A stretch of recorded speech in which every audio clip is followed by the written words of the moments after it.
Hello guys, नमस्कार। आप सभी का स्वागत है अपने चैनल शिवनाथ जी व्यापम हब पर। मेरा नाम है विभूर कुमार श्रीवास्तव और आज हम देखने वाले हैं सीटेट एग्जाम में आए हुए मैथ्स के पीवाईक्यू। यह है इसका पार्ट 5। तो पहला क्वेश्चन हमारा आया है 2021 के एग्जाम में 6 से लेके 8 तक वाले में।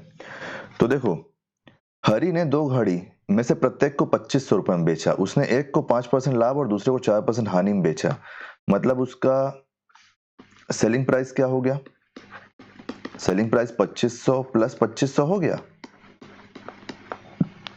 2500 प्लस 2500 हो गया मतलब 5000 हो गया टोटल। ठीक है, एक को कितने में बेचा है? एक को भेजा 5% लाभ में और दूसरे को भेजा 4% हानि में।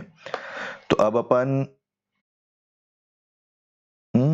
सेलिंग प्राइस नहीं, cost price, sorry, cost price 5000 हो गया। कॉस्ट प्राइस 5000 हो गया। अब अपन इसका सेलिंग प्राइस निकाल लेते हैं कि एक को 5% लाभ में बेचा है। तो एक बार बताओ, अपन इसको ऐसे सिंपल कर लेते हैं। 2500 इंटू 5% लाभ मतलब कितना? 100% होता है तो 105%। किस लिए? लाभ के लिए। प्लस दूसरी घड़ी का क्या है? दूसरी घड़ी का 2500, 4% हानि। 4% हानि मतलब 100 में से 4 घटा दोगे तो क्या हो जाएगा? 96। ये हो गया ऐसे। ठीक है, अब देखो जो जो कट रहा है ना काट दो। आप इसको यहाँ से 2 जीरो से 2 जीरो काट दो, ये 2 जीरो से 2 जीरो काट दो क्योंकि अलग अलग है ना दोनों। 25 से आप 105 को इंटू जब आप करोगे, 25 से 105 को मल्टीप्लाई करोगे तो ये हो जाएगा 2625। प्लस 25 को जब 96 से इंटू करोगे तो हो जाएगा 2400। तो आपके पास टोटल सेलिंग प्राइस क्या निकल के आ गई?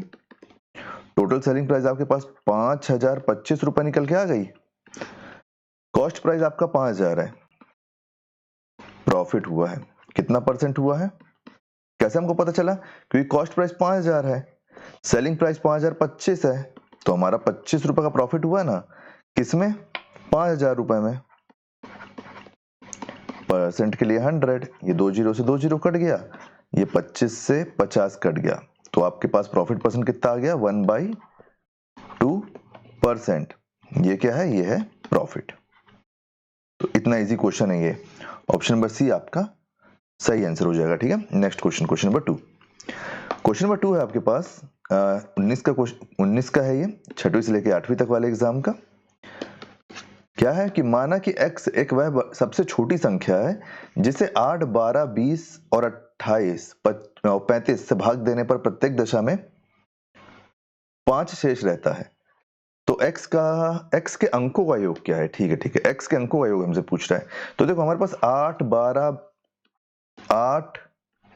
12, 20, 28 और 35, हमको वो सबसे छोटी संख्या निकालनी है जो इन सब से डिवाइड हो और हमको शेष क्या दे? शेष दे 5। तो इसके लिए आप क्या करोगे? इसके लिए आप चुपचाप एलसीएम निकाल लोगे इसका। और एलसीएम हम कैसे निकालते हैं? एलसीएम आपको निकालते आता है ना? कि एलसीएम निकाल के बताऊं? एलसीएम मैं डायरेक्ट बता दे रहा हूं आपको। अगर आपको दिक्कत होगा तो अगली बार आप मेरे को कमेंट कर देना, अगली बार से अपन एलसीएम भी निकाल लेंगे। इनका एलसीएम हो जाएगा 840। एलसीएम वो संख्या होती है ना जो सबसे डिवाइड हो, तो इसका एलसीएम हो जाएगा 840। अब हमको क्या निकालना है? वह सबसे छोटी संख्या जिसमें 5 शेष रहे। तो देखो 8 से 840 डिवाइड हो जाएगा, इन सब से 840 डिवाइड हो जाएगा क्योंकि इसका एलसीएम है। तो 840 प्लस 5 कर दोगे ना तो 845 वह सबसे छोटी संख्या है जिसको अगर आप 8, 12, 20 और 28, 35 से डिवाइड करोगे तो 5 आपके पास शेष रहेगा। लेकिन 845 हमारा आंसर नहीं है, ऑप्शन में नहीं है ना। क्यों नहीं है? क्योंकि ये है x। अभी हम x निकाल पाए हैं, हमको x के अंकों का योग चाहिए। तो वो कैसे निकलेगा? वो होगा 8 प्लस 4 प्लस 5। तो ये कितना हो जाएगा? ये हो जाएगा 17। तो 17 आपका सही आंसर हो जाएगा। किस ऑप्शन में? ऑप्शन नंबर सी आपका सही आंसर हो जाएगा। नेक्स्ट क्वेश्चन देखते हैं, क्वेश्चन नंबर 3। कहीं कोई डाउट होगा तो पूछ लेना। 2023 का क्वेश्चन है ये, शिफ्ट 2, 6वीं से लेकर 8वीं तक वाले एग्जाम का। एक संख्या है, एक संख्या में 9 की वृद्धि करने पर वह संख्या उस संख्या के आधे का 3 गुना हो जाती है। संख्या मान लो आप x, संख्या x मान लिया, संख्या माना। एक संख्या में 9 की वृद्धि करने पर, एक संख्या इसमें 9 बढ़ा दो, करने पर क्या हो रहा है? उस संख्या के आधे, मतलब संख्या उसका आधा कर दिया अपन, उस संख्या के आधे का 3 गुना हो जाती है। इसका 3 गुना मतलब ये 3 से इंटू हो जाएगा, मल्टीप्लाई हो जाएगा। तो देखो इस तरीके से आप अरेंज करते हो, है ना। तो यहां से आपके पास क्या आया? x प्लस 9 तो ये है ही, ये कितना हो गया? 3x/2, ये हो गया। अब आप इस 2 को इधर ले जाके क्रॉस मल्टीप्लाई कर दो, तो ये क्या आ गया 2x plus 9 equal to 3x। ये बचा आपके पास, ये अंदर गया तो 2x plus 18 equal to 3x। ये 2x इधर आके इससे माइनस होगा तो क्या होगा, शॉर्ट में बता रहा हूं ना आपको एकदम, तो ये हो जाएगा 18 इक्वल टू x। ये प्लस में इसलिए इधर आके माइनस हुआ, लो यार लिख ही देता हूं 3x माइनस 2x। आगे प्लस में था इसलिए यहाँ के माइनस में हो गया, ठीक है। तो यहाँ से वैल्यू क्या निकल के आई 18 इक्वल टू x। तो x की वैल्यू कितनी है, x की वैल्यू है 18, मतलब हमारा जो संख्या है वो क्या है 18, ठीक है।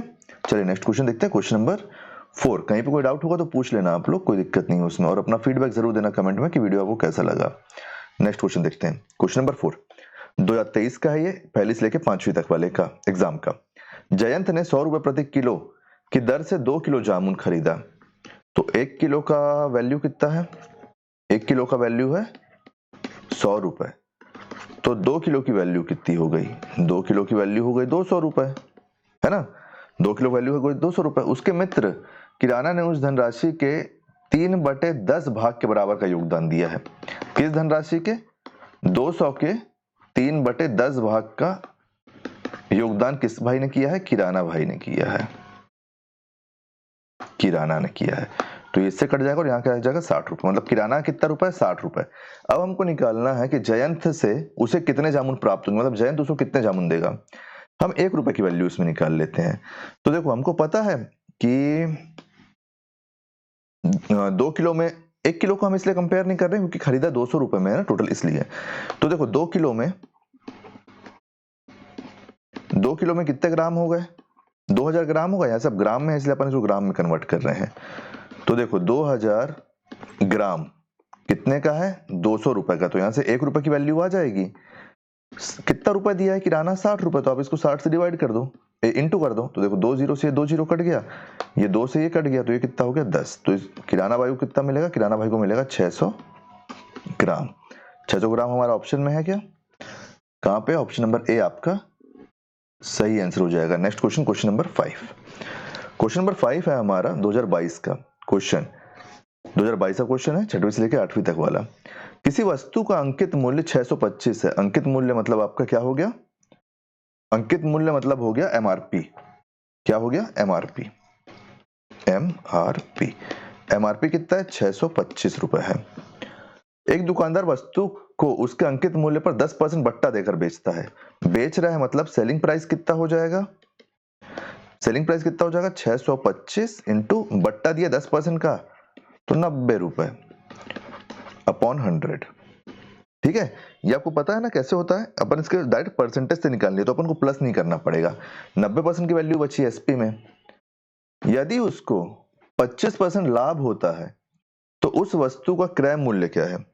हमको यहाँ पे क्या बोल रहा है, हमसे ये पूछ रहा है कि अगर हमको 25% का लाभ हो रहा है तो उस वस्तु का क्रय मूल्य क्या है, किस मूल्य पे, अगर इतने में, इसमें अगर हम बेच रहे हैं और उसको 25% मिल रहा है इतने में बेचने पर भी, तो उसका वो क्या है, कॉस्ट प्राइस क्या है। तो इसके लिए हम क्या करेंगे, इसके लिए हम एक सिंपल सा कैलकुलेशन कर लेंगे, वो क्या है cost price into cost price में कितने का लाभ हुआ है, 25% का लाभ हुआ है, तो 125/100 क्योंकि लाभ हुआ है। अब यहाँ पे क्या होगा, यहाँ पे यही तो इसका एसपी हो जाएगा, है ना। लेकिन एसपी की जगह हमारे पास क्या है वैल्यू, एसपी की जगह तो हम वैल्यू निकाल चुके हैं ना, 625 इंटू 90/100 तो देखो ये 100 से 100 काट दो, ये 125 से 625 काट दो 5 बार में, तो आपके पास कॉस्ट प्राइस क्या निकल के आया, कॉस्ट प्राइस आपके पास 450 रुपए निकल के आ गया है। तो आपका कौन सा ऑप्शन सही हो जाएगा, ऑप्शन नंबर डी आपका सही आंसर आ जाएगा। तो उम्मीद करता हूँ सारे 5 क्वेश्चन आपको समझ में आ गए होंगे। कहीं पे भी कोई डाउट होगा तो आप कमेंट में पूछ लेना, कोई फीडबैक होगा तो वो जरूर देना। प्लेलिस्ट में और वीडियो के लास्ट में आपको इसके डिस्क्रिप्शन में और वीडियो के लास्ट में आपको इसके पूरे प्लेलिस्ट का लिंक मिल जाएगा, तो उसको जरूर चेक कीजिएगा। अगर वीडियो पसंद आया हो तो वीडियो को लाइक कीजिए, वीडियो को शेयर कीजिए और आने वाले वीडियो के लिए चैनल बने रहिए, चैनल को सब्सक्राइब कीजिए। Thank you.